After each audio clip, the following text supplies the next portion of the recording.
Dinky is a podcast where two pals just won't shut the F up about being child-free and the Dink lifestyle. I'm Erica.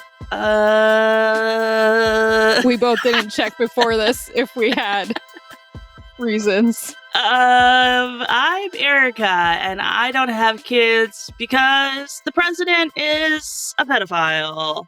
And please don't at me and describe different types of child attraction. I don't care. I only have room in my brain for one word, and it's pedophile. So Yes, that's a great reason. And I'm Kristen, and I don't have kids because, well, a very dumb reason compared to yours, but like when you go shopping and like you have like too many bags and you almost like knock shit over and you're like so petrified that you're gonna like be the person who knocks things over and like break things. Like a kid is like that all the time. It's like carrying like 6 IKEA bags on your shoulder and going into a jewelry store and expecting things to be okay. yeah, that's a great point. A China store, an antique store. Hell no. Everything's broken when that kid goes in there. Everything is broken. Well, today we are joined by the hilarious Liza Treyger, otherwise known as Glitter Cheese on social media. Liza is a comedian you may know from Netflix's The Degenerates and Survival of the Thickest, as well as her special in 2024, Night Owl. You may also know her from her hit podcast, That's Messed Up, an SVU podcast where she dives deep into Law and Order episodes, true crime, and pop culture. She's hilarious, and if you love Dinky, you are gonna love Liza. We cannot wait to chat with her. It's a great interview. A tried and true yapper. We love talking to comedians. We do. And we went off script a lot with this one, which I think is fun. I think she's just like us. And if you love Dinky life, you're gonna love this conversation because it's literally like just us yapping. But Kristen, first, we need to dink ourselves.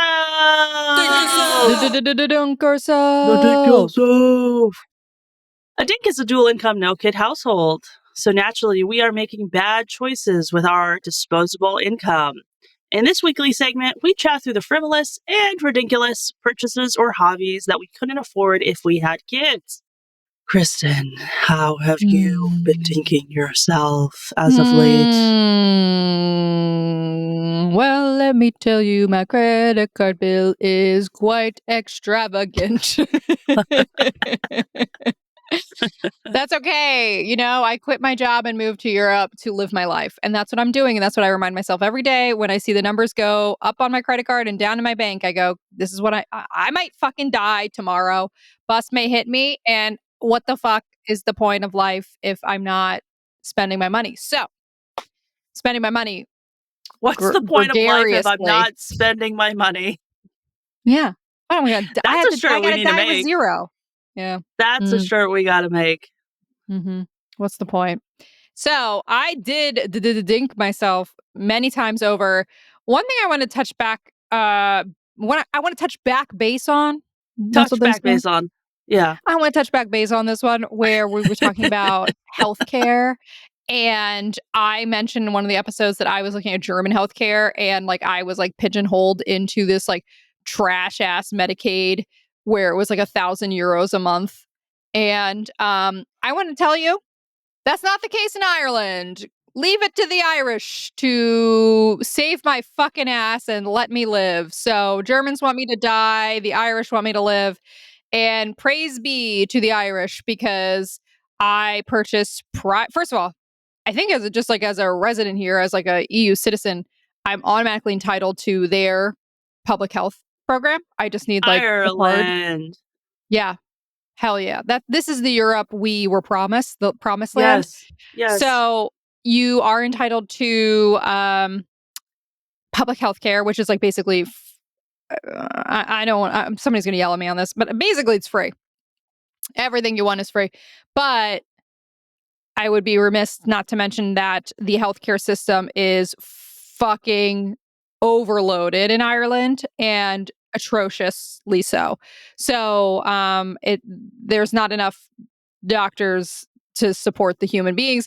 And so you often hear about wait times that can take up to a year just to like see the doctor. So I'll say that. And then I have to get private health care for, I believe, just for my husband, because when he's applying for family reunification, blah, blah, blah, they require full coverage health care. So because he's not EU, he doesn't get it. So he needs to get into the system. And we bought healthcare. And so healthcare for the two of us, a pretty good healthcare system. It's different than America. And I'm trying to how do I summarize this? Pretty much everything is I get hospital stays full covered. This for some reason, the tier is if I go to the hospital, I'm it's free. If I go to the hospital, I'm fully covered. Nights are covered. I can get for my plan, I get a semi-private room in some hospitals and a full private room in others, totally free with my healthcare. And the normal day-to-day healthcare, I get 50% coverage. So I don't know what that means, in practice, what a bill actually looks like. But yeah, in theory, if I go to a specialist or my GP, in theory, I shouldn't have to wait as long as the public healthcare. But I do have to pay 50% out of pocket. So any idea what that would cost for two people? By the way, they didn't ask a single pre-existing condition. They didn't ask for any medical records. I just fucking signed up. Yeah.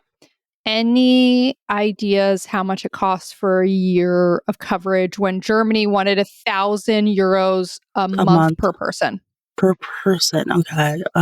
You want me to give you a number for the year? Yeah, give me a number for the year. Okay. What would I'm gonna say $3,000 total or per person? total.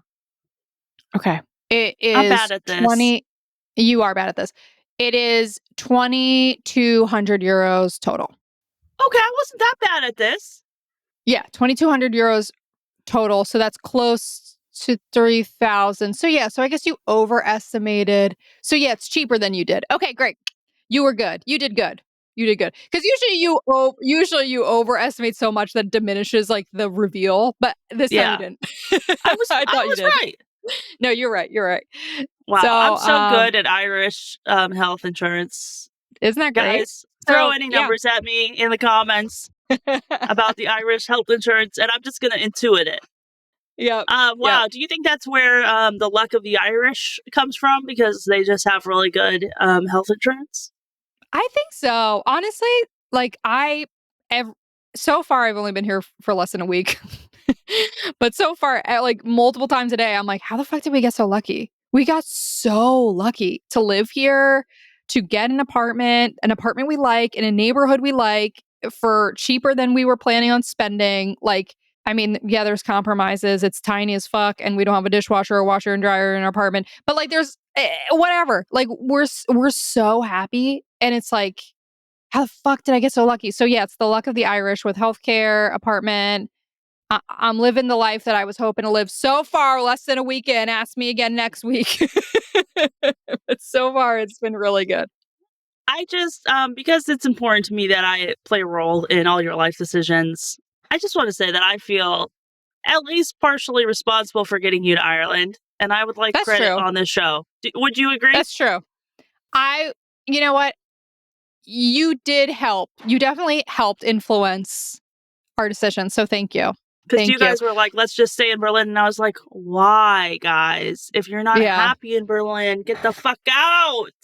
No, you were right. You were right. It was so funny how so many things lined up to the stars were like, bitch, get out of this place. And I was like, we can make it work. We got it. And you were a part of that equation being like, what's wrong with you? Yeah, I just want credit. That's all. Yeah, no, you get it. You get it. How'd you dink yourself? How have I been dinking myself? Oh, I know what I'm going to say. 2 nights ago, I made a white skillet lasagna. Whoa, what's that? Yeah. So it's actually just a white lasagna made in a skillet. I don't know why. There's no good way to put those 3 words together. Tell me more. Is this Alfredo lasagna? What is a white lasagna? I'm going to get into it. Okay, great. Okay. So I actually, first of all, I need to give a shout out to our Dinky Discord, because they are the ones who taught me about the site archive.is, I think it is, where you can probably illegally download articles that are paywalled. So I found this great looking recipe on New York Times for this white skillet lasagna, and I went and bought all the materials, and then when I came back, could not access the fucking article anymore because New York Times was like, oh, you've already accessed this like 3 times today, no more for you, those motherfuckers. Okay, and for the record, I do have the New York Times cooking subscription, so you could always message me. I can give you it That's true. if this website doesn't work. But anyway. I could just be a criminal also, if you're asleep. That's fair. So basically what it is you take a cast iron skillet. The primary ingredients in the actual lasagna is like a smoked mozzarella that was really delicious, and leeks and garlic and stuff. So, do you like leeks? Oh yeah, I love a leek. Yeah, you love a leek. So yeah, you cook down the leeks and you kind of make this like creamy, smoky, like bechamels. I don't know if that's how you pronounce it, but you make bechamel, you know? Bechamel? Bechamel? Is that how you say it? I think that's how you say it, bechamel. Oh my God, I've been saying bechamel around here lately. I'm pretty sure it's bechamel. Yeah, so you make the bechamel. They all sound wrong. I'm like, is that right? Is that right? I think it is. Anyway, keep going. Yeah, and so then it ultimately makes this like creamy slop that you then put in the this sounds delicious. Of the lasagna. Dude, it was fucking good. It was so good. I'm definitely gonna make it again. But how long did it take? And then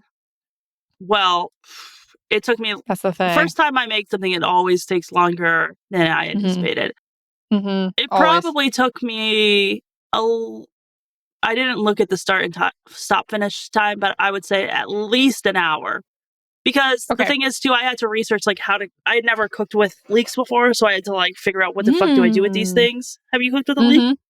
Wow, I'm actually a veteran leek. I'm a veteran leek girl. I've been cooking with leeks since I lived in LA. Yeah. Well. Okay. I know. I'm a leaky fucking bitch. What can I say? Wow. Yeah. Well, offline, we're going to have to kiki about what your process is for cleaning the leeks, because that was really yeah. You have to be very careful. Yeah. So that was really took a lot of time. Yeah, they get really dirty. So that took some time, but yeah, the whole time I was making it, it was, first of all, it turned out delicious, and it took me a long time, and it took a lot of focus, and I kept thinking like, this is not a meal you could make if children are around and bothering you, because you gotta be paying attention to things. You gotta be whisking, you gotta be cleaning, you gotta be cutting. And I was like, this is a delicious dinner that I never would attempt to make if I had children around. Totally. No, that's great. Yeah. When was the last time you made a New York Times recipe? Well, for a while, I did have the subscription to New York Times. When? It was a couple of years ago. Bro, I had the subscription a couple of years ago. We made our first New York Times recipe last night, since several years ago. Something's in the air where you and I both subconsciously. Wait, what did you in make? Different we made a turkey chili. Wow. But it was literally the first. And tonight I went to the Asian market out here to get miso because I want to make another New York Times recipe that looks so good. And I have, like I said, I haven't done it in years. And suddenly I was like, I get it for free through my student discount now. So, but last night was the first night I did it in years. Should do that. You don't have you're not a I'm taking class. I'm a student at PCC. Oh, you are. Yeah, I guess if you take a class, you're considered a student. Wait, do you have a student email? Yes. Oh, then yeah, you're in. Yeah. I'm a fucking student, bro. You're fucking in, bro. That's great. Fucking in. I'm going to be making New York Times recipes. Wait. I don't want to get you too excited because I don't know how it works. Like, I don't know if there's a deal. That much, to be honest. But anyway, like I said, I can always screenshot them if your illegal way doesn't work. Yeah, I mean, I can always do my illegal way also. Also, just a moment of silence for this. Okay. Bechamel. Where'd that source come from? I just want to make sure it's... Okay. Bechamel sauce. Is that different? That's a bechamel sauce, right? Or is there bechamel cheese? A bechamel sauce. Yes, it's a sauce. I don't think there's a Okay, wait, cheese hold that's on. bechamel, is it? Okay, that's why I'm confused. Okay, let me just. This is YouTube. Bechamel. And now you know more videos for you to learn more correct pronunciations. Like this video if you found it useful. I didn't realize that's what he God. was saying. He's saying bechamel, bechamel. If you like this video, you better like this. You better like this video. I don't like that pronunciation. Bechamel. Bechamel. Bechamel. Okay, now you all Smells know. like bechamel's, like Beyonce Chamel's. She smells bad. Yeah, that's a frame of reference. Yeah, that you have. What did you call it? Beckable? Bechamel. Oh, I love this. A bechamel sauce. I mean, I'm not much better. What was I calling? I was saying. What was I saying now? I don't even know. Bechamel. I was saying bechamel. Oh, you were saying bechamel? I thought you were saying it right. Bechamel. I was about to give you credit. No, it's bechamel. So we're both fucking idiots. You know what? Never gonna remember this. That's the thing. I don't know. Maybe you will. Maybe now that we've talked about it, you will. Bechamel. It's like the Don Kashan song. What? You know that song that's like Don Kashan? I can't get it right now. Okay, I was singing every now and then I fall apart, 'cause I need you, bechamel. And I need you more than ever. Oh my God, we're so fucking annoying. Well, we talk about this in the fucking episode about us being theater kids. Can you tell? Okay, well. All right, well. let's end this misery for everyone. When we come back, we're going to be talking to Liza Treyger.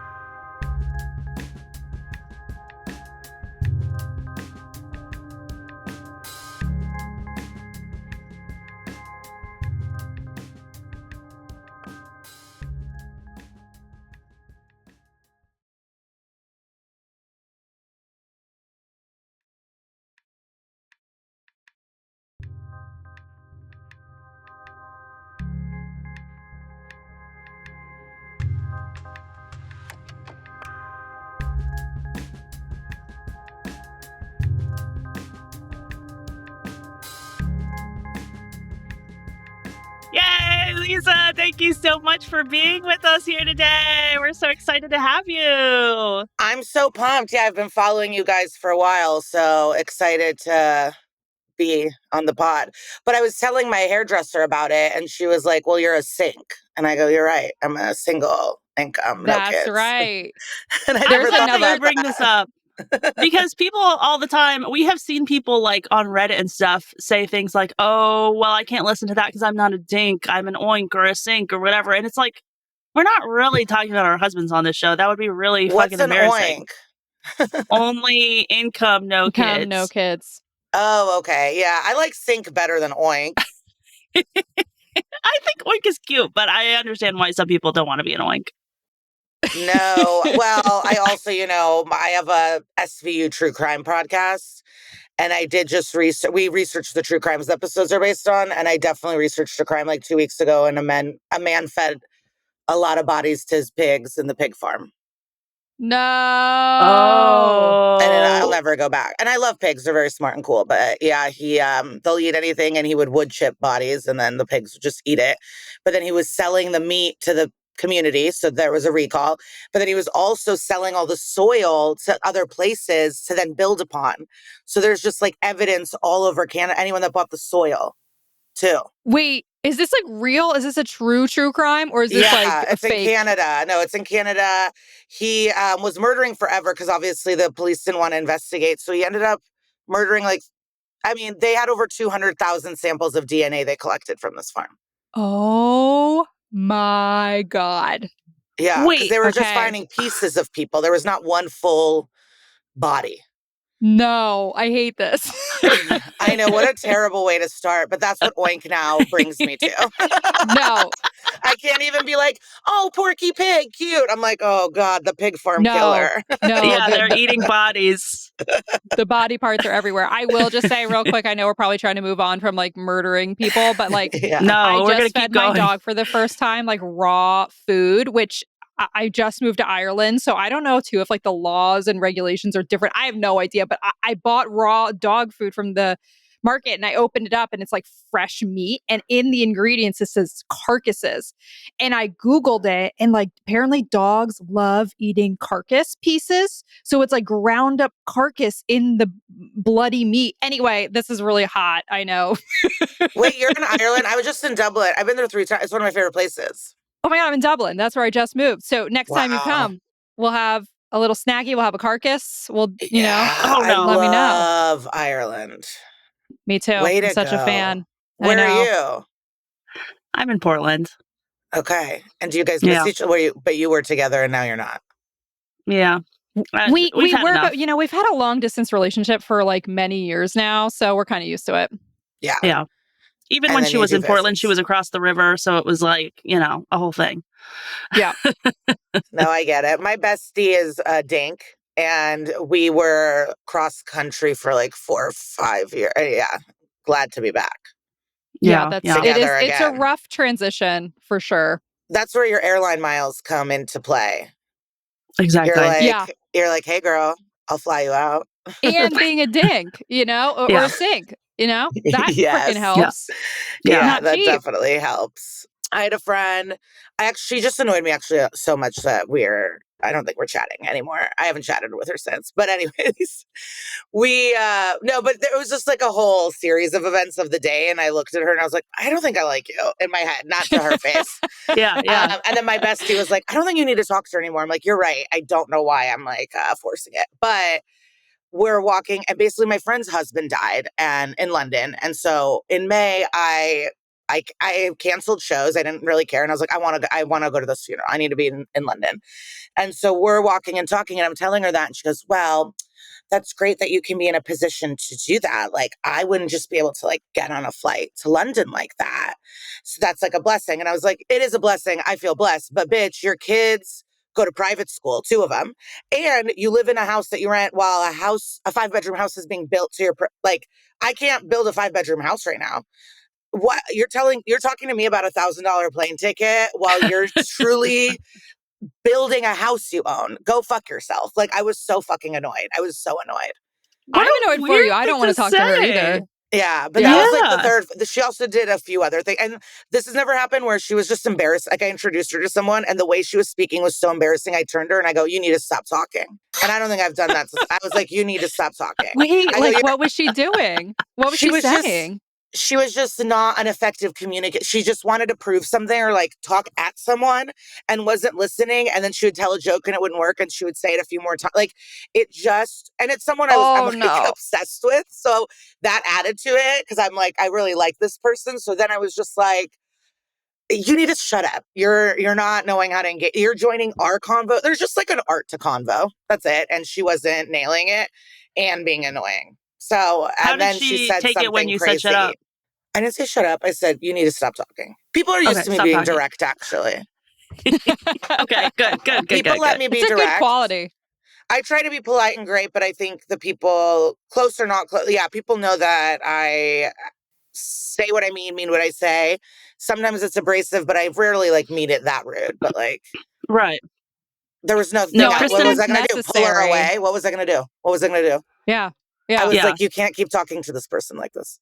Right. No. Kristen and I have recently been dealing with people alleging that we hate each other because we're very direct with one another. I saw that. Oh, you did? Oh. Yeah, I saw that because also for our podcast, like, there's 2, so I don't know who everyone hates of you and who likes, or if that's a thing for you. Yeah. But I read our reviews once. Like, I haven't done that in years. And then I went to all the other duo podcasts that I like, and then I looked at how people hate them and decided who's who of each podcast. So I'm the Matt Rogers, Kara's the Bowen Yang. Like, I was reading I was reading everyone's podcast and being like, oh, this is, one of the people is usually a little more hated and loved or not. I don't know. My God. I'm assuming the Bowen is the loved one? Yeah. Is that what you're suggesting? Okay. Yeah, I didn't know that people didn't like Matt Rogers. They're just like annoyed by, but same like I just went to all my friends' pods and they're both great. And obviously the people that would write that, it's the minority of all the lovely people that listen. But of course that's what like stings in your brain. So it's not like you're the most hated, but it would be like, there's 10 reviews where they're like, this person, oh, Liza needs to shut the fuck up, you know? And No. it is what it is. Well, it's great. What's great about me and Erica's relationship is that they either hate us collectively or like us collectively. Okay, nice. Or they're just so nice that they don't say it. Like I am definitely like, oh, they hate me. They love Erica, but they hate me. Like that plays through my head, but I have not I feel seen the that written same out. thing internally, so No. it's okay. I do. No. Really? Anyway, I do want to talk about your Law and Order podcast for a second. First of all, are all of the episodes because I admittedly have not watched Law and Order. I recently watched my first episode. I desperately want to, but I just cannot seem to find the time. Is the show based on true stories? So with SVU, I would say about 75-80% are based on true crimes. And some are very one-to-one where you know exactly what it is. And then some are a bunch of different crimes together. And some it's like they're connected and there's very specific details, but not overall. But the season 2 to 12, their showrunner, Neil Baer, he's a doctor. He's like an MD, like a real doctor, and wrote on ER as well, like a genius. And he based a lot of them, he reads medical journals. So a lot of them are based on medical journals he read and different crimes and different things. So especially those like meaty seasons where he was there. But the tradition has continued.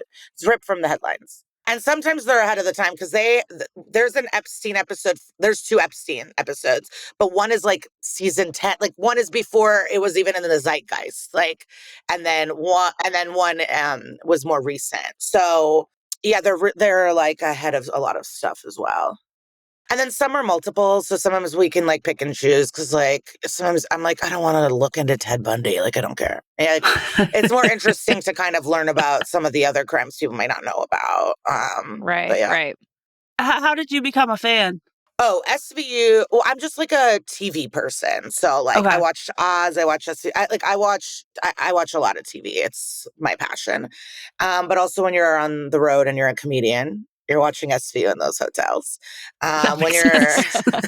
When you're depressed, you're getting on USA Network on a Tuesday. You know what I mean? You get 12 hours of entertainment. So like, it's just like but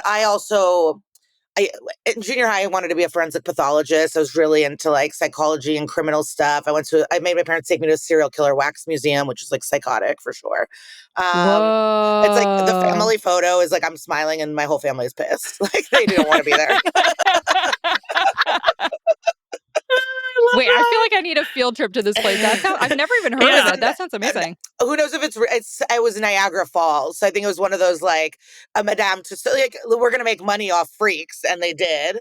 But I would read psychology, but I was really into like James Patterson, which is more like pulp, like like airport crime reads. But I just was curious.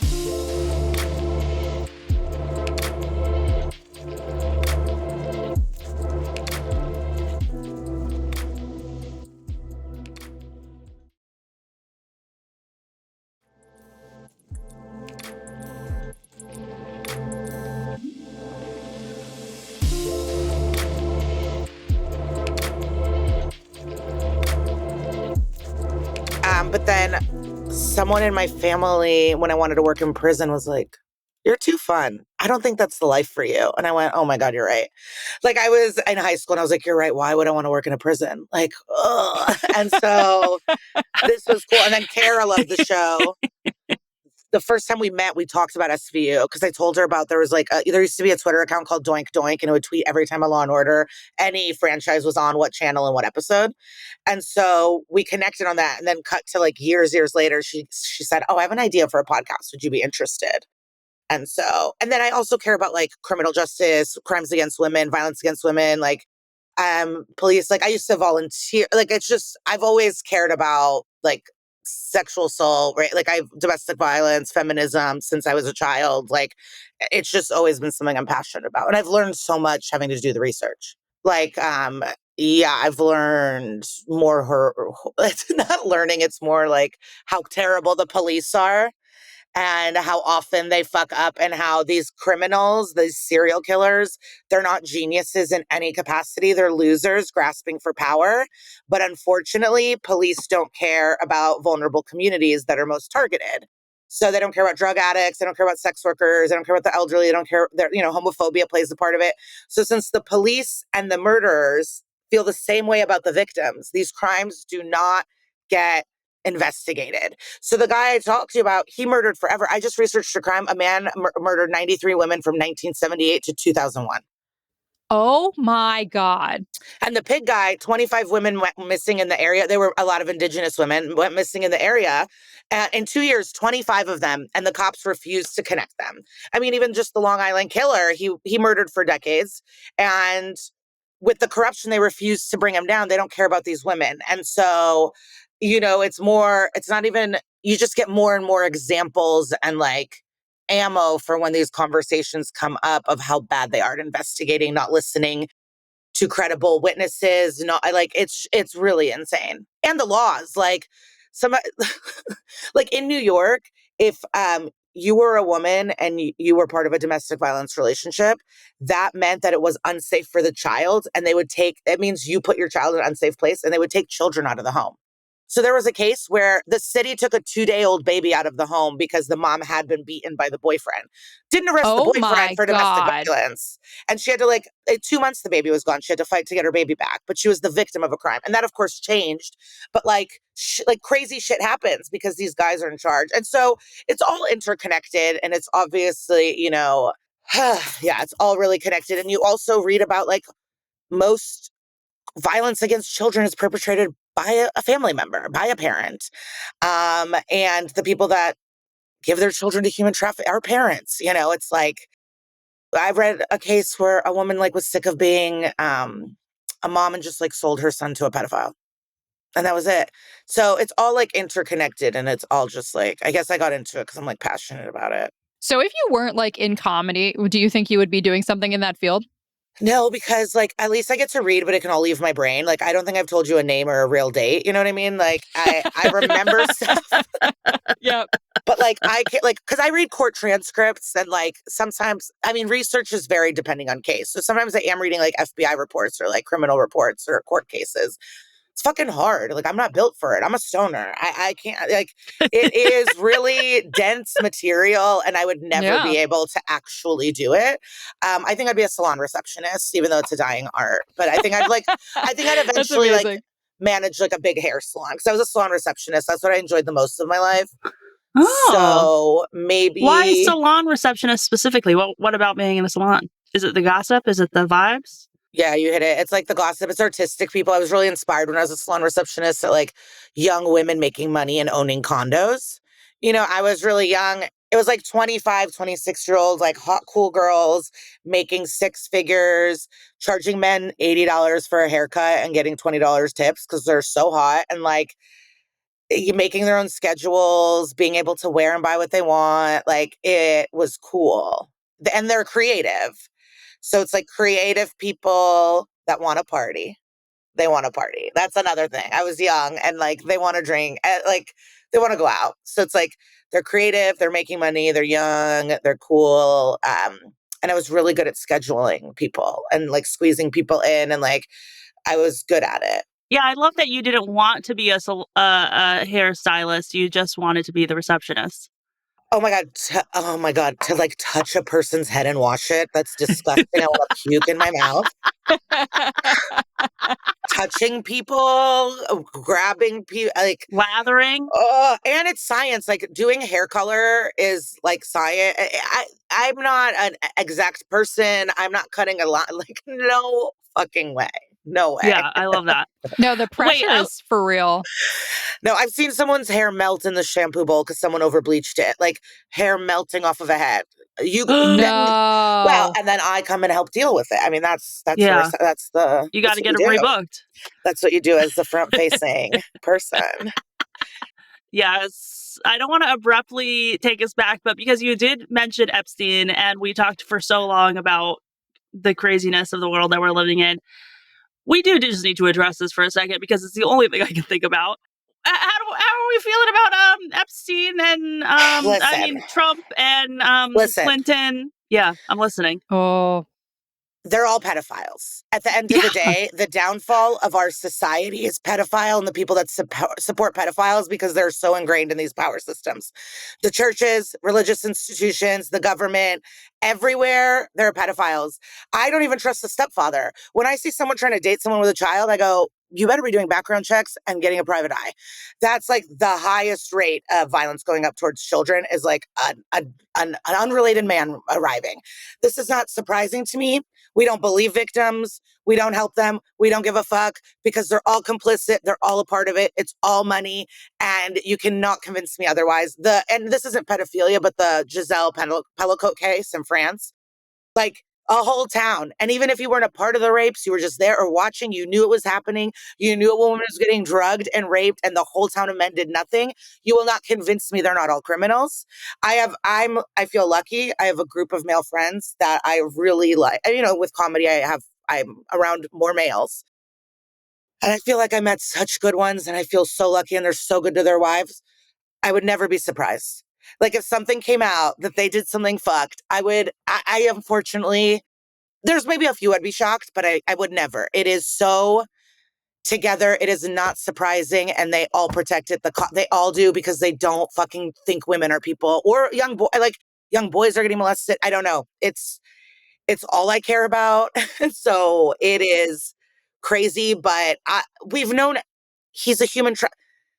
He was backstage at the teen pageant like, I don't know. But like people still love to listen to R. Kelly, right? Like it doesn't matter. Yeah. They don't care. They don't care. They don't care. They don't care. None of this is surprising. Of course, they're going to start nitpicking. But even the people that are like, she's 18. If you're waiting to like fuck an 18-year-old, you're a pedophile. These are pedophiles. These are predators.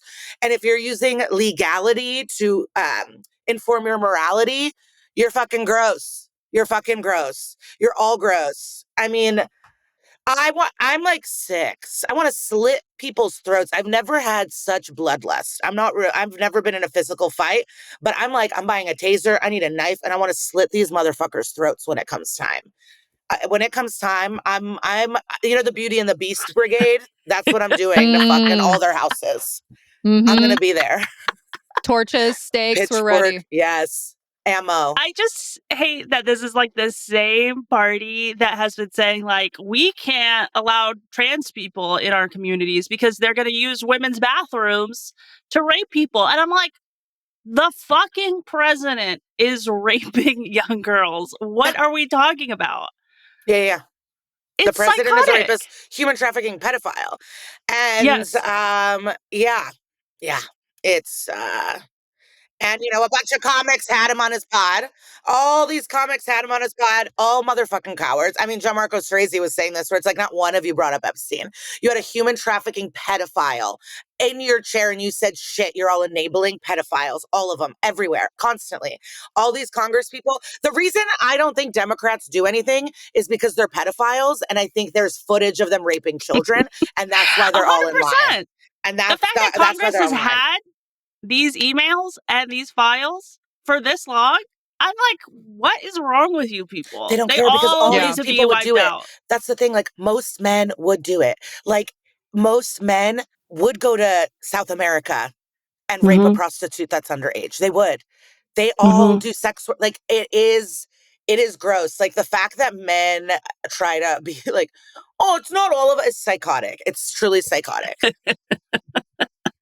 It's like because even the ones that want to be good, they want to like get attention for being good more than they want to stop any of these bad people.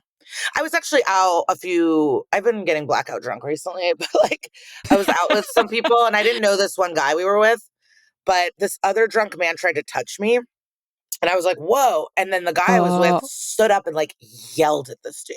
Nice. And I'd never experienced that. I realized I'd never experienced that because I always feel like I want to de-escalate. I would feel bad kicking him out or embarrassed. Like, even though I have all of these beliefs, like when you're put in the moment, you still have the conditioning.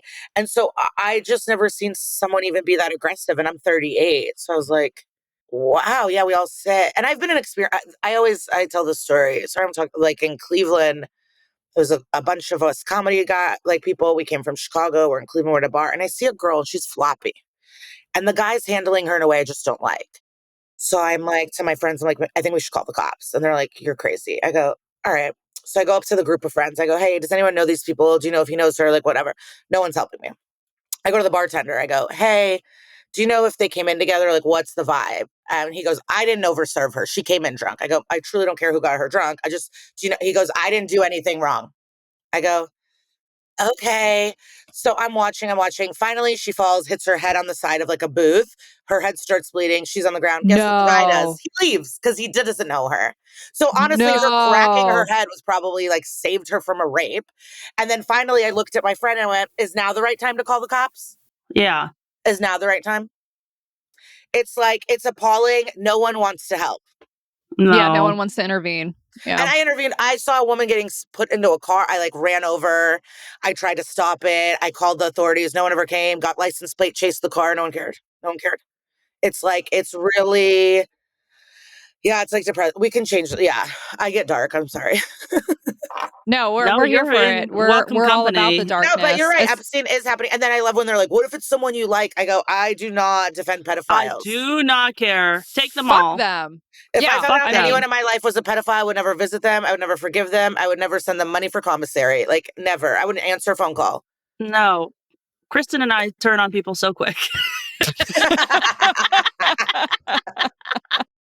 Yeah, I mean, especially in this climate, we flew to Scotland to see Taylor Swift, and we are her number one enemies now. So, yeah, fuck people. They can people go to who hell. are silent are complicit. And I mean, I know we're kind of like talking broad strokes here, not just pedophilia, but like the whole fucking thing that's going on. If you're not talking, if you're not against it, you're a Nazi. That's it. Isn't that the quote? Fuck that's you. what happened. No one's like the German. No, you were Nazis. You're all Nazis. Mm-hmm. Sorry, like, and I know it's hard.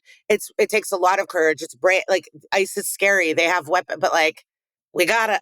What are we doing here? What are we doing here? What my big goal, my big hope, and I want all children to be fed and safe and healthy. So I don't actually believe this, but I think the poor whites of our country need to suffer so much and then finally realize it's not brown and black people's fault. They have the guns, and then they do January 6th, but to all the rich in the government now. But they have to suffer and starve and lose their homes and not have medicine, and then maybe they'll realize it's them. Maybe. Maybe. But they have the weapons, like, we're dorks. I think it will be hard for them to learn. They're the ones that have all the weapons and the like gall. Yeah, totally. Wow. They're more violent. I want to solve it. Like, no, I want to like figure it out. I'm like, what are we going to do? What's the equation? Yeah, what are the people we need to put together to make sure that we get this takeover? They have to realize that you would think it's pedophilia, but yeah, they'll excuse it. They're in a cult. And like to admit now that their reality and everything isn't real, it's like their brain can't handle it. They like can't handle it. No. Yeah, for sure. And it's fucked that fucked. hate and racism. I mean, it's also it's like crazy, but like racism in this has ruined everyone's lives, and they just don't want to see it. Where it's like, if they just were okay with black people, we could all live so much better lives. And you could even just personally still hate them, just like get it over it. Get over trying to take things from them. Like, they don't care if you like them or not. Literally. At the end of the day, like, that's what's so frustrating with a lot of parents is like, often parents are like, and I think that's why people push nuclear families so much. But it's like, my kid. I care about my kid. I'm going to do stuff for my kid. I'm going to take my kid out of this school district and put them here because I don't want them. But I feel so often that like child-free people, like, I care about all kids in a way that I think parents forget because they think their heart is so opened with this child that they love, but they sacrifice the well-being of so many children because of that. And I wish parents treated all children like their children. But not just children, the planet. And children pets, as people. Animals, literally everything. Like, it's...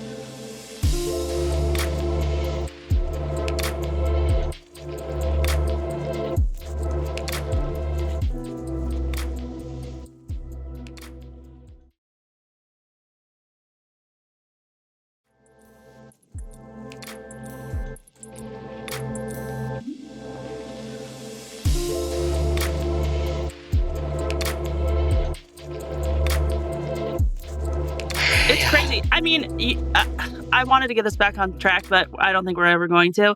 I just went to Portland Book Festival, and I sat in on a conversation with 2 authors, one of whom just wrote a book that's like very highly regarded about like how basically Native American people have been fucked in this country. Amen. But she said, she's a white woman, and she was saying in her talk, like, having kids does make me realize that I would sacrifice another child's well-being for my child's well-being. And she was like, and I realized that. And I was like, I turned to my friend who's child-free, and I was like, did she really just fucking say that? That's crazy. Like, what a crazy thing to say. And I do But feel at least like, she's being honest. That's how they feel. That is how they feel. Yeah, but it's crazy to me that that's how they feel, and they're willing to say it in front of a room of hundreds of But I people. think that's how my parents are. I mean, my parents are obsessed with me. It's like crazy. Sometimes I look at them, I'm like, you need to get a life outside of me. Like, they're obsessed. Yeah. Yeah, but it is crazy, that mentality of like somebody who has a kid and then suddenly they're like, my whole worldview has changed. Suddenly I have compassion and empathy, and like I don't want anything bad to happen to a kid. Why do you need to have a kid to understand like that we should be treating other people with love and compassion? Same energy as Christians saying you can't have morality without faith. And it's like, I literally don't know what's going on. Something is wrong with you if you need these external things to give you a sense of care for other living things. Yeah, and it's also like that a child is a human, not an extension of yourself, like the control of it. I mean, yeah, it's hard. It's really, I don't get it. I feel like that was a good transition because I want to know, why are you child-free? When did you decide not to have kids? Tell us about your story. We have talked about like, you know, abuse, I know. you know, all this shit. Plus, I've ruined parties. I just want you to know it's not specific to you. I ruin the mood everywhere I go. I was going to say, like, we talked about the legal system. We've talked about abuse. I know you had a kind of combative family. Like, do these things play into your choice to be child-free, or did it come from somewhere else? Like, let's talk about that a little bit. No, I never questioned it. It was in 3rd grade. I told my parents in 3rd grade. But it might not be appropriate today, but in 3rd grade, I told my parents, I'm not having kids. I'm going to adopt Asian babies because I just thought they were the cutest. And so like when I was in 3rd grade, that was my plan. But I told them in 3rd grade, I'm never having children. And it's just, I've never questioned. It's just never been a thing I've thought about. It's just not what I've ever wanted. But then I don't know if this was a decade ago, 5 years. Time is crazy. COVID really fucked my brain, I think. But my mom started to cry. We were like hanging out. She's like, I just want you to have kids. I love having kids. I want you to have kids. And I said, I think you want me to have kids more for you than me. And you want me to like think about you when you're dead and know how hard it was to raise me. And she went, I think you're right. And she's never said anything since. Whoa. She admitted it. Yeah. So they've really never said anything since. I think they deep down hope for that because like I said, they enjoyed having children. Like my mom just really did. My sister has 3 kids. My mom's son, like my half brother has kids. Like she has enough kids. I don't care. But yeah, so after that, it's never been a thing. But they also hate tattoos. I'm covered in tattoos. I think they've realized, like, my sister followed a more traditional path, and like I just never have. And I think I have older parents, so they knew that they can't. Like, they knew when you have older parents, they have more perspective, and their thing is like, if we force her to do anything or push anything, then she'll resent us and hate us more. So like, they kind of left me alone.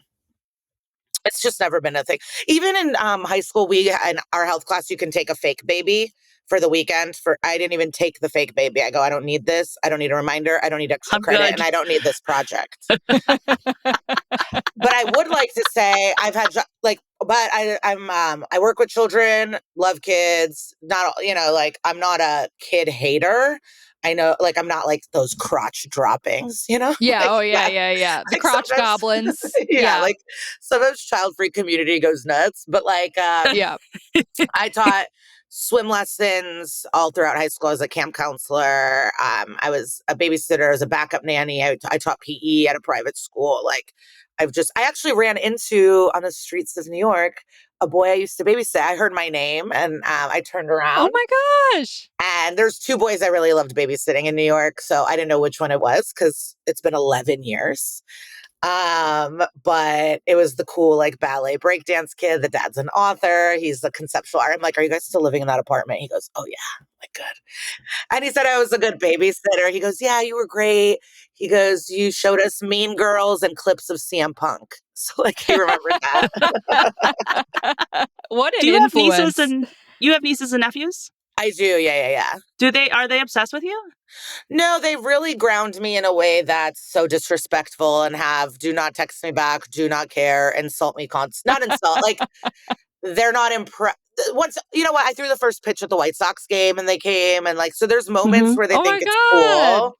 But overall, I think my niece may be the most, but I guess it's the youngest. They're fine. They treat me like a normal person. They're not like, What's their age range? Maybe when they get older, they'll be obsessed. no. They're 18, 21, Oh my God. Okay. and Yeah. 23. What? They thought I was cool. Well, Okay. because they knew me when I was like hungover and a waitress. Like, I don't know. Like, Yeah. they've just, Right. family is different. Family But is different. I wish yeah. they were a little more impressed. But like, I'm always to my niece because she's in college and like not that far from here. I'm like, come visit me in New York. Not a text back. I can't. I can tell you how many times I haven't texted me back. What the hell? I have to beg, buy stuff. I'll send photos. Like if I see a celebrity that's like in the NBA or something, I'm like, oh, go take a photo with me. Like I'll like try to find people that they care about. Yeah. Some yeah. connection. Yeah. No luck. But I'll take them places. I'll get them concerts. You know, they're very close with their parents, which I think is like lovely. So it's not like they need me to bail them out of something. They have a really close relationship with their parents that's honest and communicative. But they know I'm always here, and I love them. I'm obsessed with them. I'm okay. I should be humbled. Somebody needs to take you down a notch. Yeah.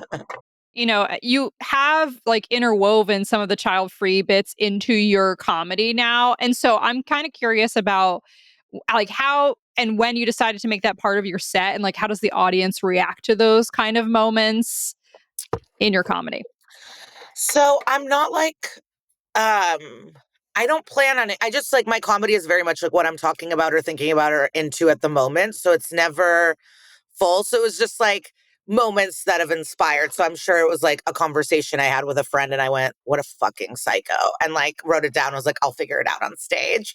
The frozen fruit thing, like I do a joke about my friend's husband being inept. And it was like a moment that I witnessed with my own eyes and was like, oh my God. And then like figured a way into it. So it's not like I decided I want to do it, but like I said, it's things I care about because I do some rape material in my special. Like it is things that I care about. So it comes out naturally in what I do. I'm not like calculated but sometimes I'm trying to figure out a way.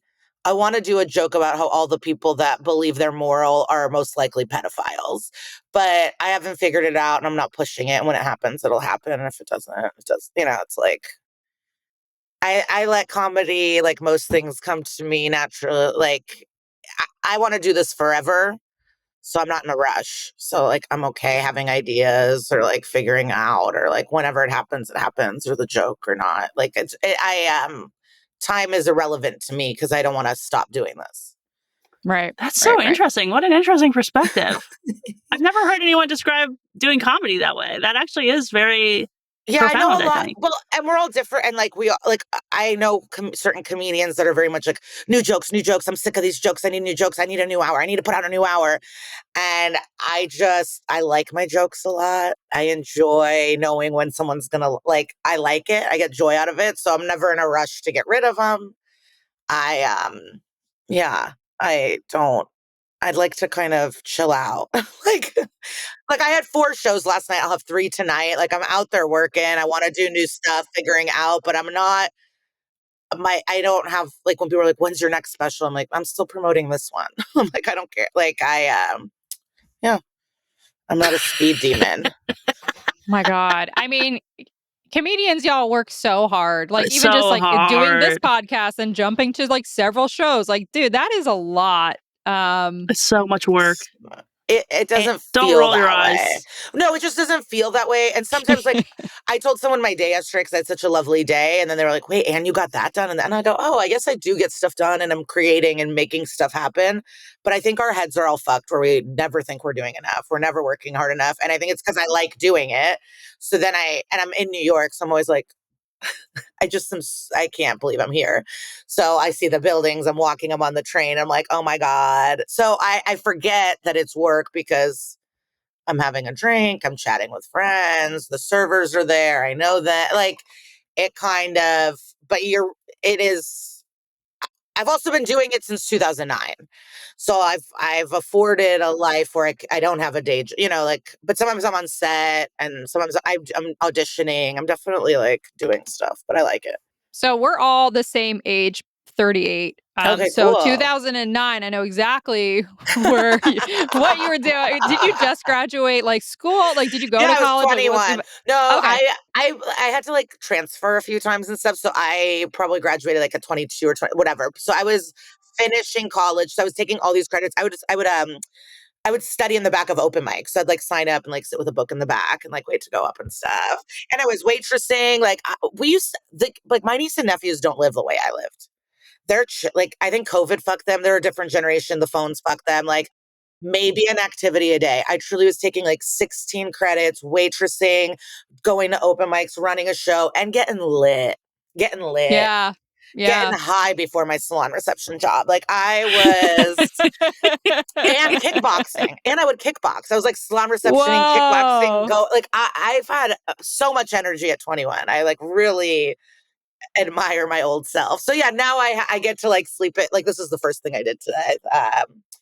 And I get to like, I went to the movies yesterday afternoon, but then sometimes I'm on the road and flying and on a set for 15 hours. So it's like varied, but we forget because it's like what you want. It's like sick. Yeah. Oh, that's like my wanna dream ask is just to work more. It's like crazy.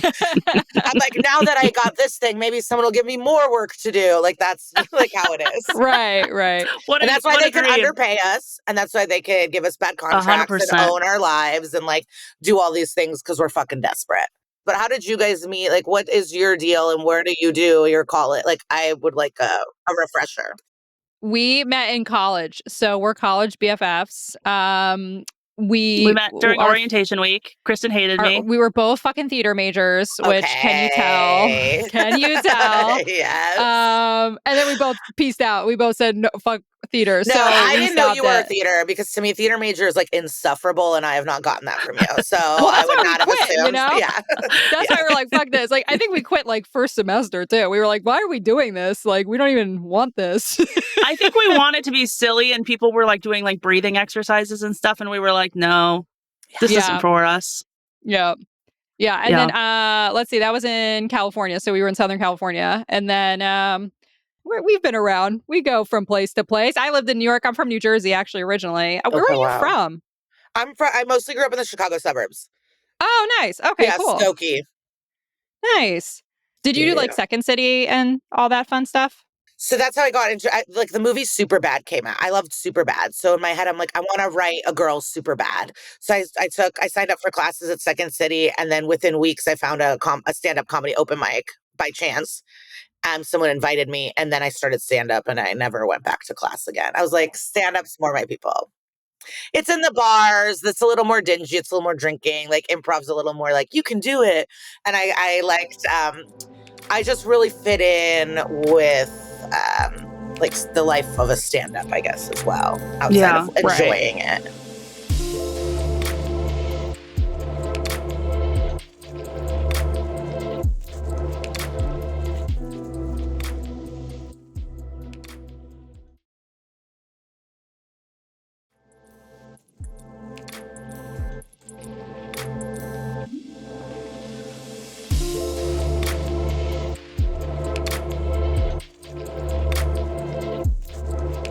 On Mark's show, you mentioned that you had wanted to be a gym teacher.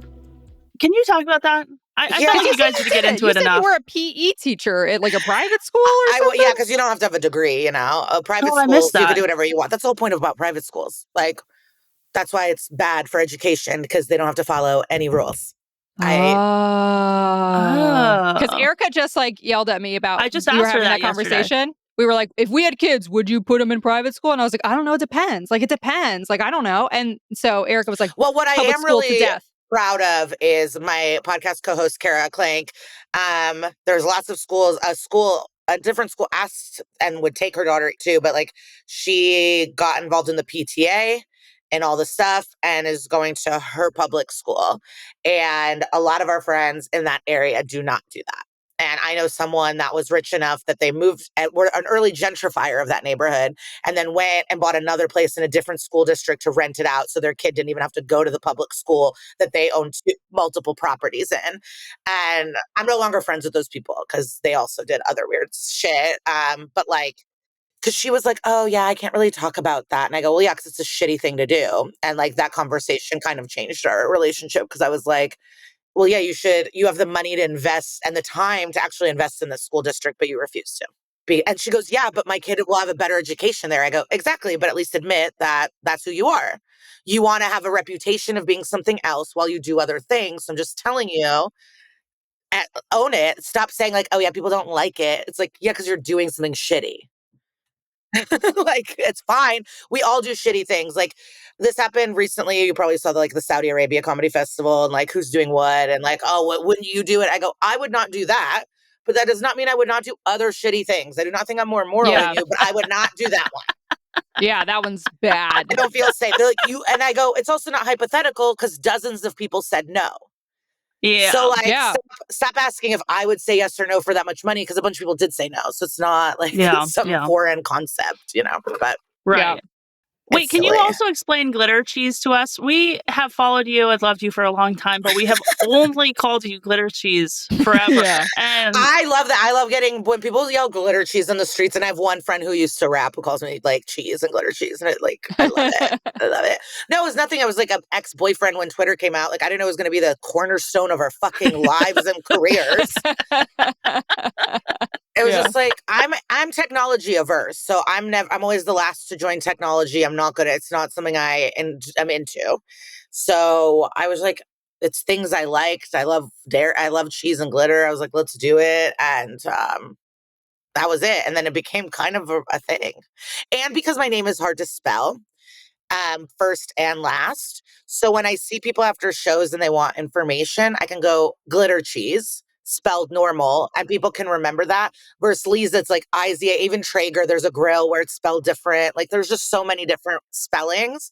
So even though branding wise, people are like, change it to your name, I go, my name is hard to spell, and I've known that since I started school. So have you considered changing your legal name to glitter cheese?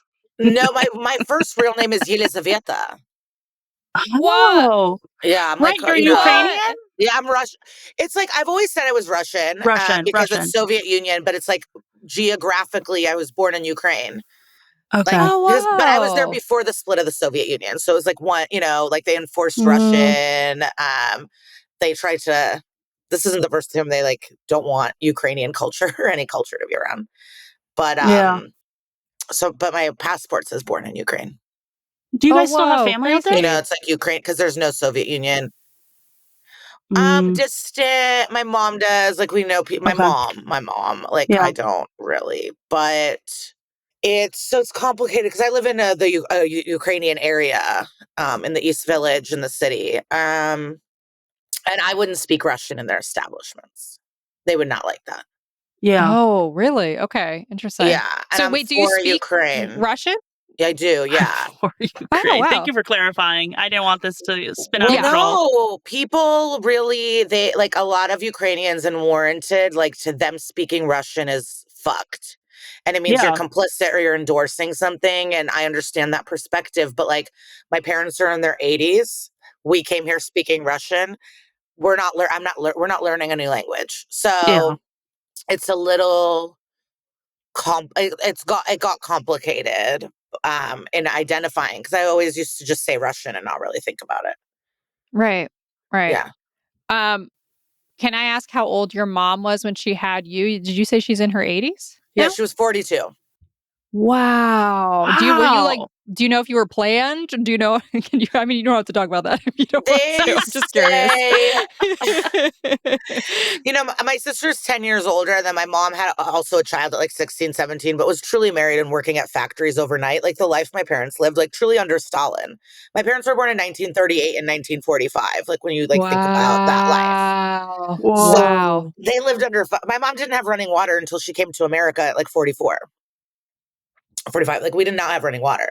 Insane. Oh my gosh. So it's like, yeah, my mom moved to America full mustache. Like no one, yeah, really foreign. But, you know, they say the classic that my sister really wanted a sibling. And there's a comic, I don't know who, has a funny joke of like, oh yeah, nothing that a teenager wants to play with more than a baby. But yeah, we liked each other. But also my dad wasn't as involved in, I don't know. My mom likes being, I don't know. They say planned, but maybe not. But I know a few other Russian Jews that are really like far distances between siblings. It's kind of a thing. I knew a lot of people growing up where like the kid, my age friends had siblings that were 10, 15, 20 years older than them. Wow. Right. So I'm not sure what that is. So it's just the two of you, and you have a half brother, you said? So yeah, and he lives in the Chicago suburbs as well. But he's 26 years older than me, and he was in Siberia in the fucking army. Like I didn't grow up with him. Yeah. Okay, so you're the baby. Yeah. Okay. Yeah. This is explaining and my everything. sister moved out at like 19, 20, you know, with her boyfriend who's now husband of all these years. But like, so I was an only child from 3rd grade on, 4th grade on. Right. My sister lived in the city, but like I was alone for most of my rearing. Yeah. Isn't it wild though? Like we're 38, right? And I can't imagine having a kid now. I'm already too tired. Like maybe I could have had a kid when I was like 22, you know? Like that would have been like peak. I would have had like you had the energy to manage a child, but like to intentionally have a kid in my 40s feels like it's such a foreign concept to me. I couldn't even fathom that life, you know? I know, but that's what a lot of people, especially the people in my industry, that's what I mostly see. Older parents. Really? Yeah, my co-host had kids in late 30s. Yeah. Because they focused on career. I don't know what my mom had it the worst. She had a kid at 16 and 42 and 32. Like she did it all, which is a nightmare. Yeah. Which is like, I can't. No, you know how I was talking about how like we're built different than Gen Z. The older is built different than us because my mom's gallbladder exploded a few years ago. My sister's like, you got to come home and help. So I came home one day of my mom's chores. I was laid out. Yeah. This bitch day. This bitch that's 80 is doing more than I could handle. Yeah, I believe it, dude. It's a lot to have energy. I don't know how they did it and worked and did not know the language. They were like janitors at my preschool, so I could go there, going to school to learn English, getting jobs, and then I'm in fucking preschool and kindergarten. Wow. Psycho. Dude, no way. Being a 40-year-old in the 80s carrying a baby in Ukraine/Russia, like that's... Oh, my photos, my friends, I have to show them to you after, but like the photos of me as a baby, you would think it's 1925. It's black and white. Like it is great. It looks like the Great Depression. It is really it's so black and white, and the like infrastructure, like we didn't have diaper, you know, like we had cloth diaper. Like it was just but like the infrastructure of the stroller even is like, it does not look like 80s at all. Wow. Crazy. Yeah. And then my mom, like for immigration, it was, you know, it was like religious asylum. So the Jewish United, it was like all the Jews came in the 90s, late 80s, early 90s. And so they went through Austria and Italy, but my mom had to be on a bus from, you know, Odessa to Austria. And I wouldn't sleep. And she stood the whole time holding me as I slept on this bus ride. No. Do we know how many hours that is? I can't even. It's a lot of hours. It's a lot of hours. I can't even. Yeah. Yeah, I'm not built like that at all. No, because I was telling my mom, because I saw the Backstreet Boys a few years ago at the Hollywood Bowl, and I'm like, Mom, you don't believe. I'm like, they're in their 40s, they're hitting every move, like every choreo, they're fucking. And she goes, 40 is young, and I'm like, not to my knees hurt, my knees fucking hurt. My God, my knees fucking hurt. I'm like, when I get out of bed, I'm in full pain. Yeah. Yeah, I have to stretch every day Same. now. I have to. Yeah. And I'm like, I have like had a hip problem for like 6 weeks I'm actually longer that I'm like, I Kristen's need been to on see the verge of somebody. dying for about 20 years, though, so. You know, it's true. But like, I truly cannot fathom being 42 and getting pregnant and giving birth and then raising a No. child for at least 18 years. That seems like, yeah, I It's a just true couldn't. It's a nightmare. totally different world. No, I want to lay around. I want to do things. It's just not even.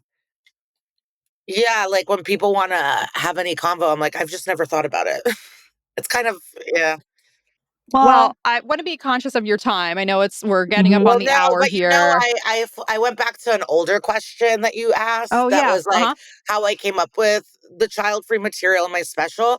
And Oh, I yeah. remembered during COVID, after COVID, like being in LA and most of my close friends were parents, it was like this moment of realizing like I'm no one's priority. And that was like, those are like feelings I was grappling with at the time. So then Oh. I like wrote fun material about it. But in that moment, I realized like, oh, I'm like no one's priority here, like at all. No one's first thought. Like they all have these families and I go to their house and we all hang out, but it's built all around their schedules at all times. And like, Yeah. it just was a really lonely, isolating feeling. And it sounds like your best friend is a DINK Yeah, couple, though. well, Like, that's why I came back to New York. You know what I mean? Like, okay, for yeah. many other reasons, I love New York. It's like heaven to me, and the busyness and the fun. But it's also more single or more just like people my age without kids. A lot of my social life ended up like my friends. Even if we'd go out, there was a babysitter or like something happened, or they have to be up early, or I went to a lot of kid birthday parties, and I would be one of only two people that did have kids, and I like my friends, so it didn't bother me, but then the way I was treated ended up doing it. Like, we all went on a trip once during COVID pods, and my friend goes, "Do you think Lisa's gonna feel left out? Because like, we're all couples and she's not." And I was like, "Oh, I never thought about that once in my life, but now I am, because I thought you were all my friends." Thank you for So it was bringing it like, up, yeah. because I Whoa. didn't think about it. And so, Right. but it was because she felt left out that everyone had kids and she didn't. And I was like, I don't feel that. You're putting that on me. And so that kept happening where like I didn't, I don't know. I don't know. But so I did have complicated feelings in that time. And I'm able to live the lifestyle I want more here in New York. That's like more late night, more spontaneous, more running around, quick, fun, arts, every like I don't know. I just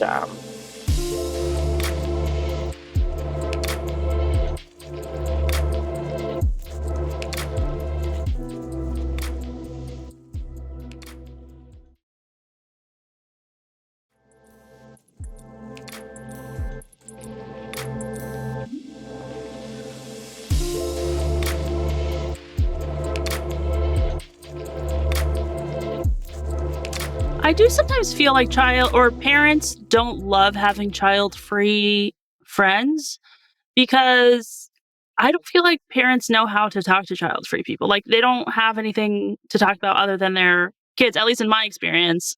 Was that your experience no, because I'm as thinking well? about the friendships that lasted. Like at the end of the day, like no, I would say the friends that no, because they like to be away from their kids too, and I That's also fair. love their kids.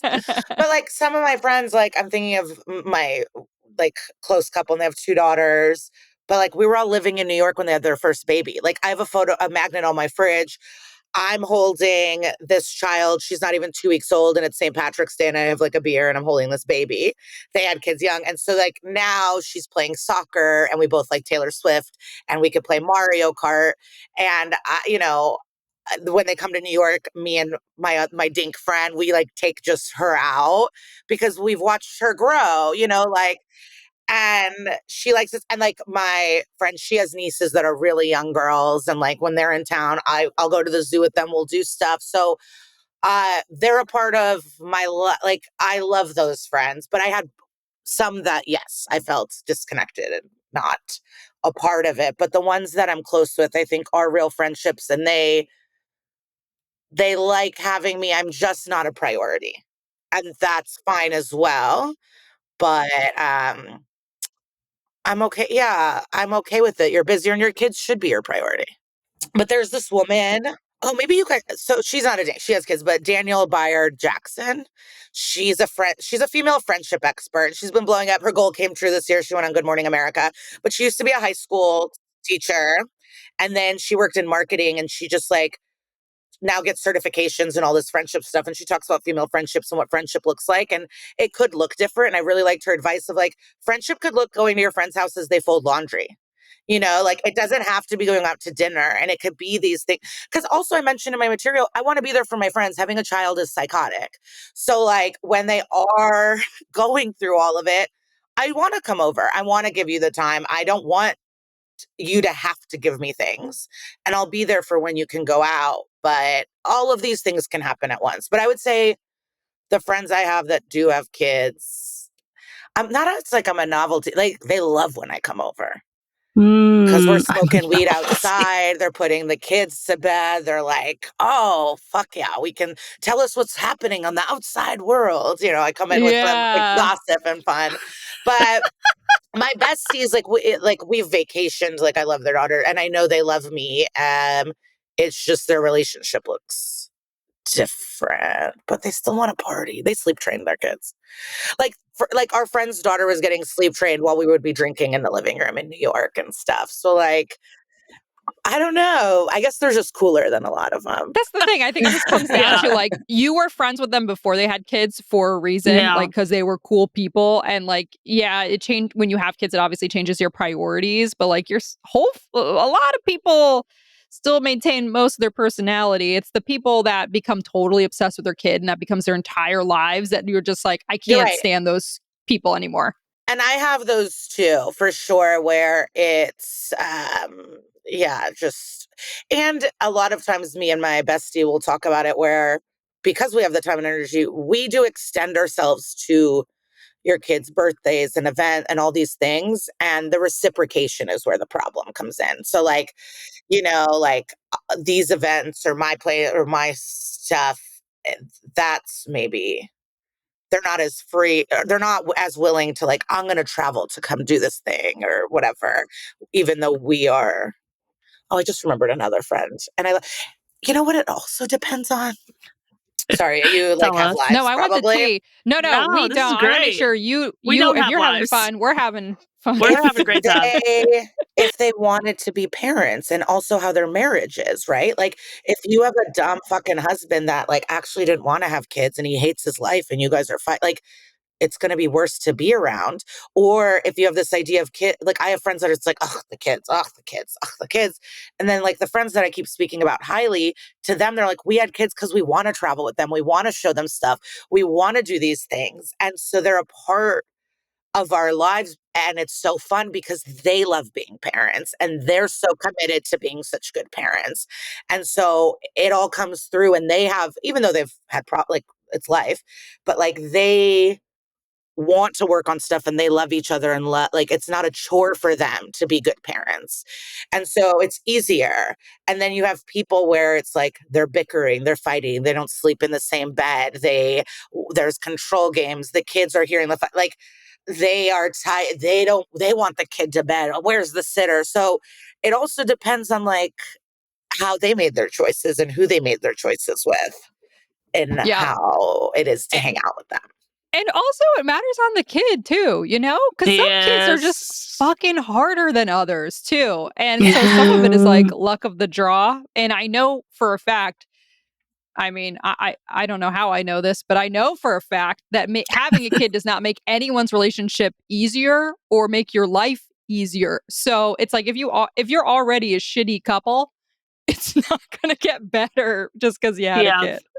So many levers and dynamics that have to all align in order for it to be like a good experience. Well, yeah, that's why I wish like the conversation like this would be more open and happening and like options, because I don't think people even see a different thing. And there are like, even when people talk about dating, like I'm single now there, and it's like they want kids. I can't even relate to that pressure. Like or when they're freezing eggs, I'm like, I just can't even relate. But I understand people really want it, you know, and maybe they're willing to sacrifice other things or rush into something or do what needs to be done. But sometimes they see people's partners and it's really tough. Oh man, we love talking shit on people's partners. That's one of our favorite hot topics. That's what's really scary. It's It is scary.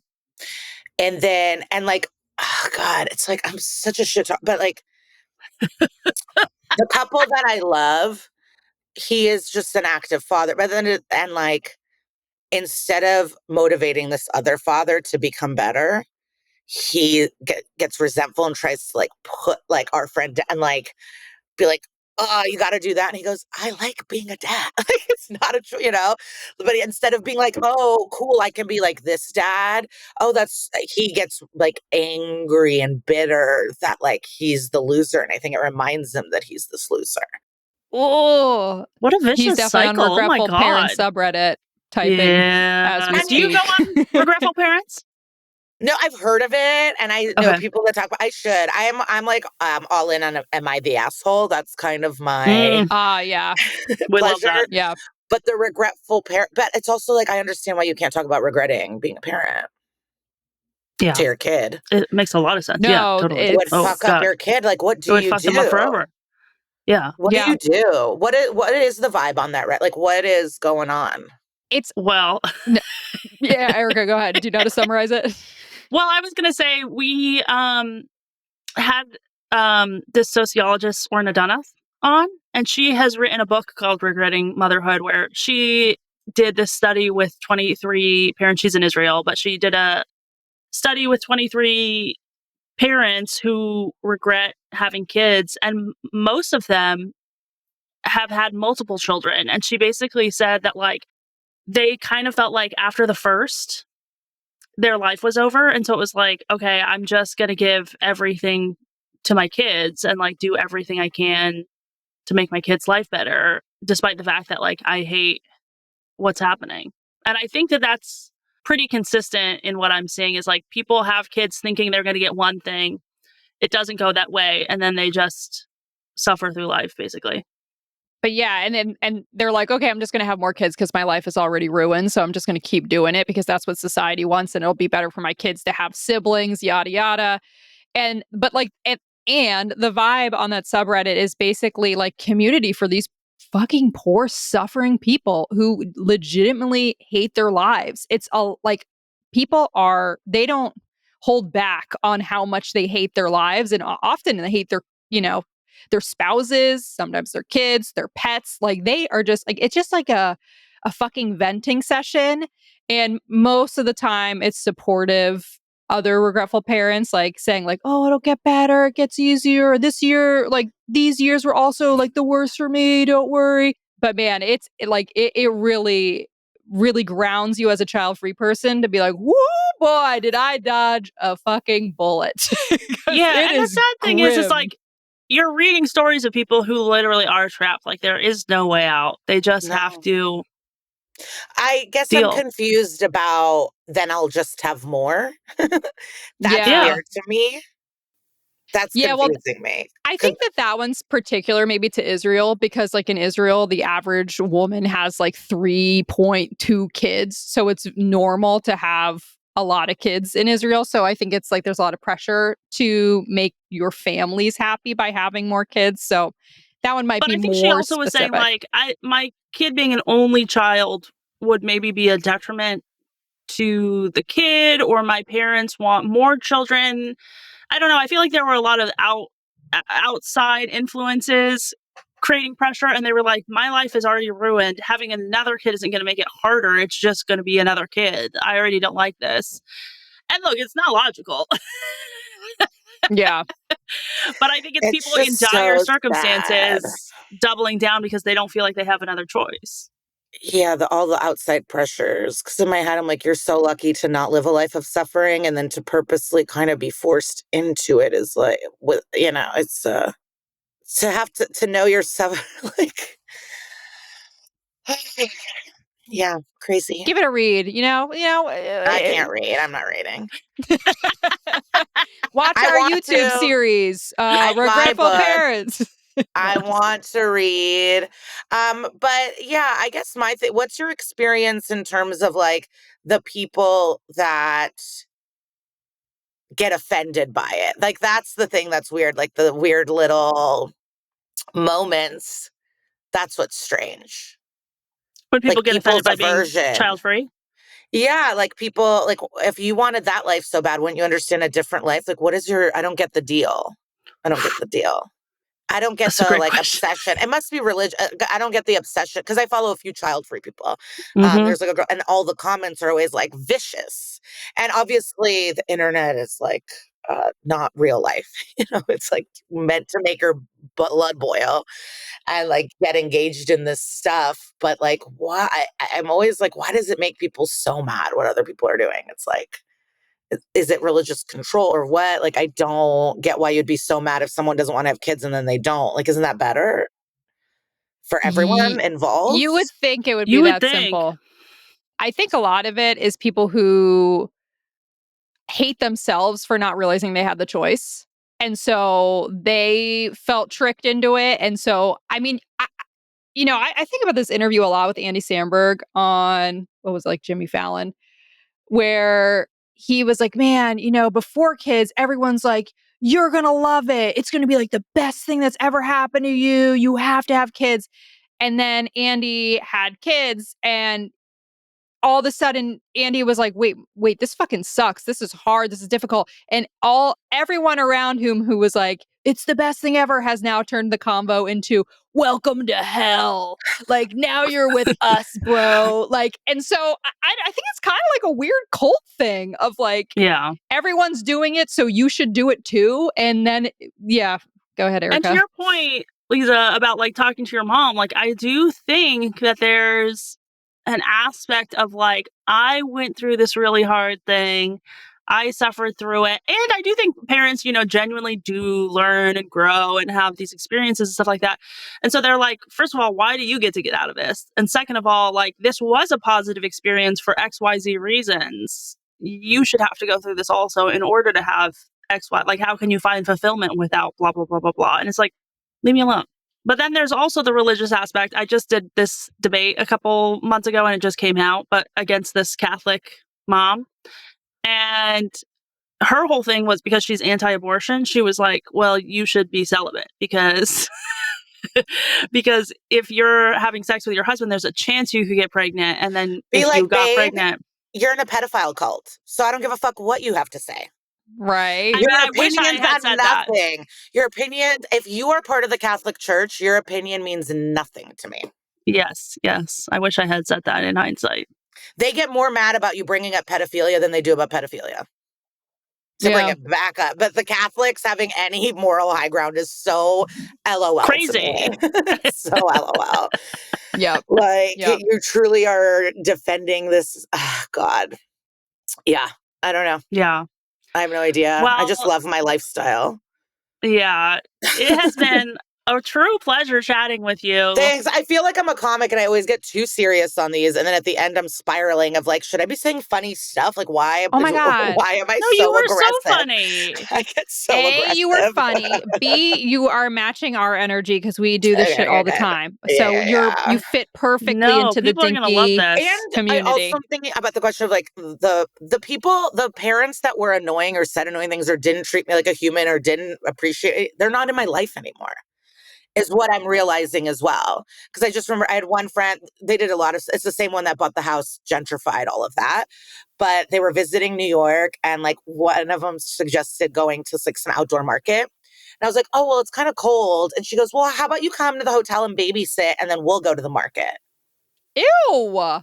Like that kind of behavior where it's like, what the fuck? Oh my God, this couple also, you're going to love this. So like they were interviewing for babysitters. And they didn't like this one babysitter, so they chose not to choose. They didn't pick her. And my old friend, ex-friend said, yeah, I just feel really bad for her since she won't get to hang out with our son. Oh my God, like, that's so sucks for this woman to not get hired because she won't be able to know our child. Ew. Those are the people who become like creepy Republicans. Yeah. They really are. That's like, to me, the vibes, the cult vibes. You are so blessed to know our genes. Our gene pool is the best. Yeah, they're ew. like gay and half brown. So part of me is like, maybe they'll stay that way, but they make money and they obviously don't care. So they might. I don't know. There's a lot of gay and a lot of half brown people who are Republicans. So I know. I'm just hoping Ain't that the truth? that they're not, even though their behavior. They also, I found out, stole codes during COVID for the vaccine meant for underprivileged and like brown community.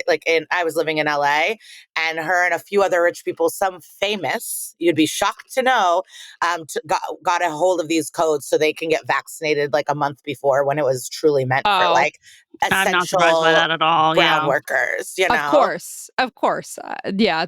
Fucking ridiculous. Like one of these people is truly in the Marvel universe. Publish the list. You're right. You're 0% right. surprise. Yeah. But they would never see themselves as part of the problem. No, they think they are truly on the forefront of like help, like for all people. Yeah. I hate it. Nice shit talk at the end. You've been trying to end this forever. Hell yeah. No. You got to come back, Lisa, and let me know if you're in Dublin. Seriously, would love to hang out. I wish I knew I was just there doing a show, but I also did this cool thing. Everyone go on my Instagram, Glitter Cheese, but I went to the National Gallery, and it's a gorgeous museum, but I made a 19-slide thing on my Instagram, and I basically like was inspired by all these paintings, and I found exact like replicas from The Simpsons, and I made half and half things. What? Like the paintings look like Simpson scenes. Wait, that's so creative, and I love that. It was one of my greatest accomplishments. Like truly, I'm not. I've been bringing it out at parties. Oh my God, no! And my I love that collage. We got to share that. By the Oscar Wilde statue, which is like the coolest. I don't know. I have so much fun there. Did you move there for what? Oh yeah, we're gonna have an off-air goodbye. Okay. Oh yeah. Okay. Yeah. We'll do an off-air goodbye. Thank you so much. It was so great having you. Thank you. Hello, I am Liza Treyger. I'm a comedian, actress, podcaster. That was humiliating, but please watch my Netflix special, Night Owl. I've recently dinked myself, and I'll tell you about just the day I had yesterday. So I woke up and cleaned before my cleaning lady came. Okay, so then I get a cleaning lady. I left before she came over. So I went to a noon movie because I like to give her space. So got stoned, got an iced coffee, walked to the movie theater, had popcorn and peanut butter M&Ms for breakfast. And I had an iced coffee and then a Diet Coke. No one really in the theater because it's noon. Saw Begonia, left, was like, someone told me this diner's good. Went, had the best soup of my life. Took Blintz's to go. Came home, got some work done. Like I'm working on this project. I had to like send some things in. Then I laid in the dark watching YouTube playing Tetris. And then I had 4 shows. And so I was just skipping around town, taking the train, walking, doing all my shows. And then at the end of the night, it was like a fun group of people after my last set. And so I got stoned with friends. I got a key lime pie. We all hung out till like 2:30 in the morning. I didn't even drink. It was just like, there was like 8 of us, all comics, hanging out. And then I got home around like 3 o'clock, had a little bit of Blintz's and went to bed. And that was just like a Thursday. Wow. Yeah. That is a masterpiece. That's going to go in the Dink Yourself Hall of Fame. Wow. All right, guys. All right, everybody, settle down. Gather around. Chill out. I know that was a fun episode, but it's time to wind down. Shit. Kristen, there was something that I was thinking about yesterday that I was like, I didn't get to say this on the podcast. There was something that Liza had said that I was like, I'll say it in the outro tomorrow when we record. Did I write it down? No. Do I remember today? No.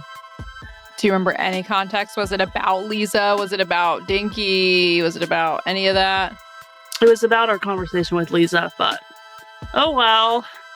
If I remember, I'll put it in the Discord. How about that? That's a plug for the Discord. Join our Patreon, guys. It really helps support our show. Yes. Are you trying to pull your fingers off?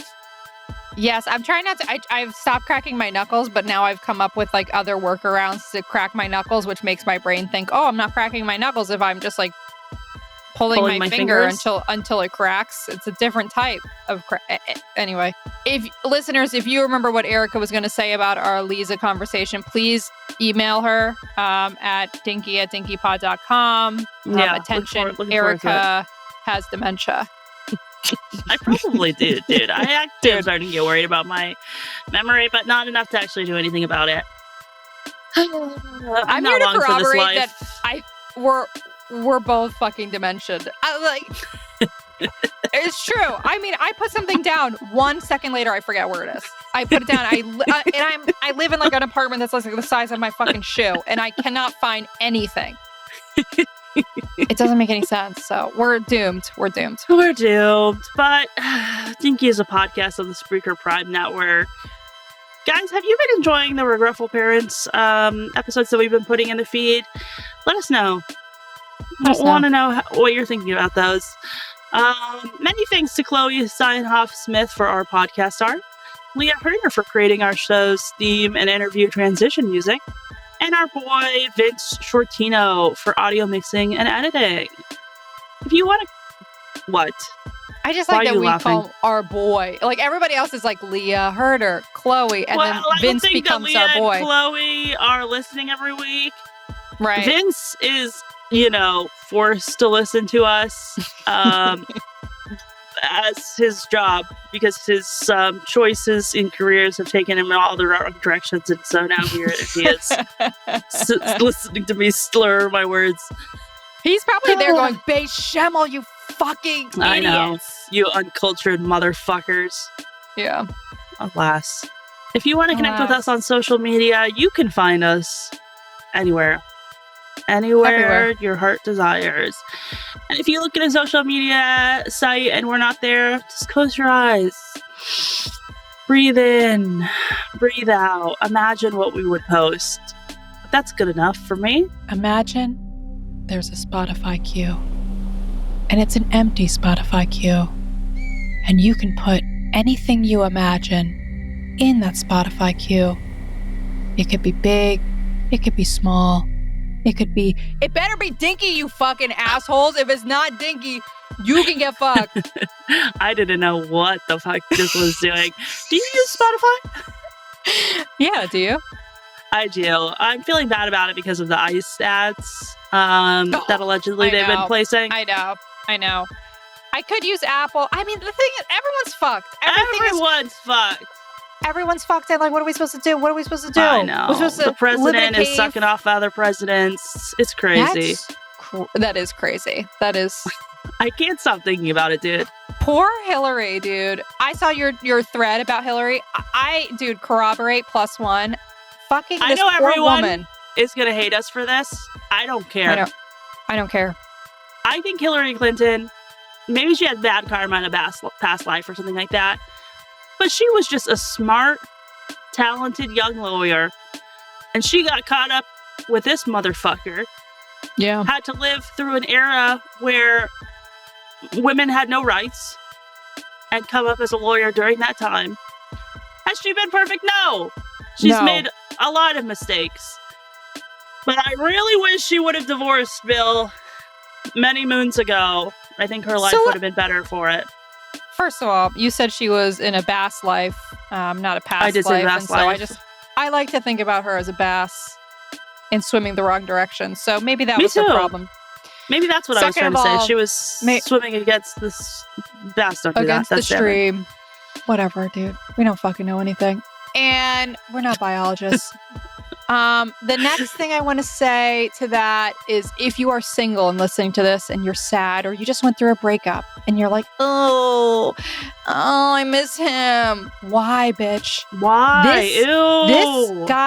This fucking guy that you're crying over, sad over, missing, he could have been a fucking Bill Clinton to your whole life. No matter how good you are, no matter how much you think you can get to the top, he's going to be at the top pulling you fucking back down.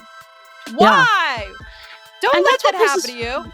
Yes, that's what pisses me off too, is that like I feel like even through all of this, I feel like Bill Clinton still has like a shining reputation. Like I feel like people in American culture still really like Bill Clinton, and I'm like, why?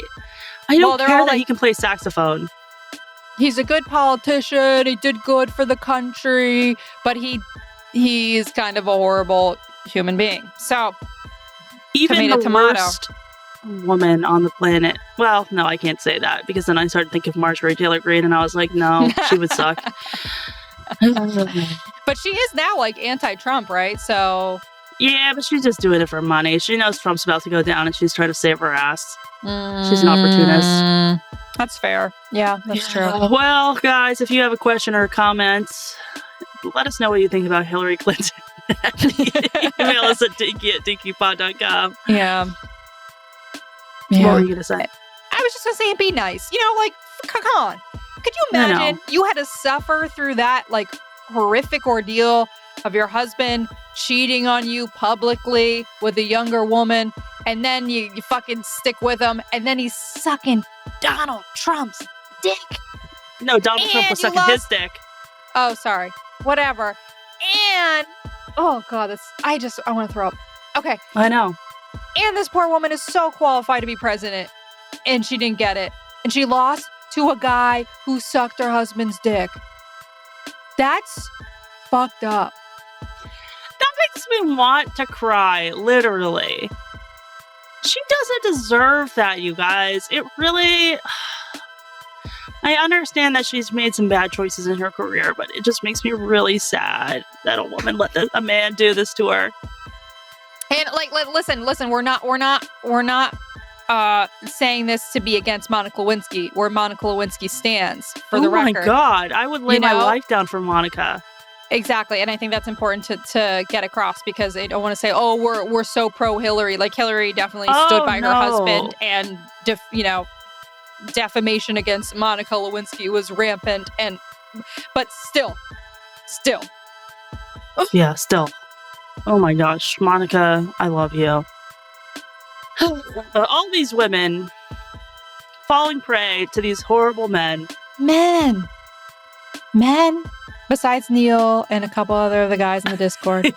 And our husbands. And our dads. Trash! They're all trash. They're trash, dude. Trash. Have you seen the thing about how, like, biological sons are more likely to kill you than adopted sons or something like that? No.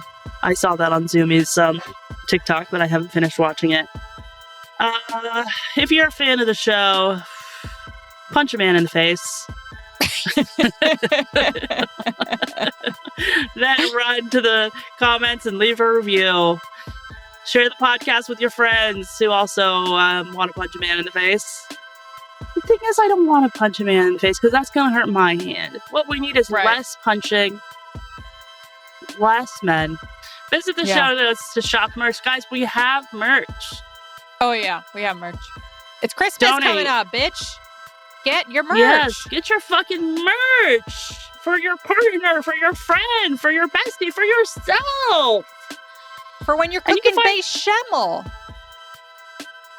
I don't even feel confident that's how you say it now. It's only been like 10 minutes since we... It's bechamel. Oh, yeah, bechamels. Bad. Or good. I like how you put an S, like plural bechamels. Go to the show notes. Go, you guys. We forgot to say thank you, Liza, for coming to the show. We love you, Glitter Cheese. We love Liza. Go to the show notes to find more information about Liza. Follow her on Instagram. Go watch her Netflix special. She's a blast. A blast from the past. And if you want to take a trip with us... And the future. If you want to take a trip with us, you should. We're going to Vietnam in April. We're going other places eventually. We just haven't locked them in. So go to dinkypod.com.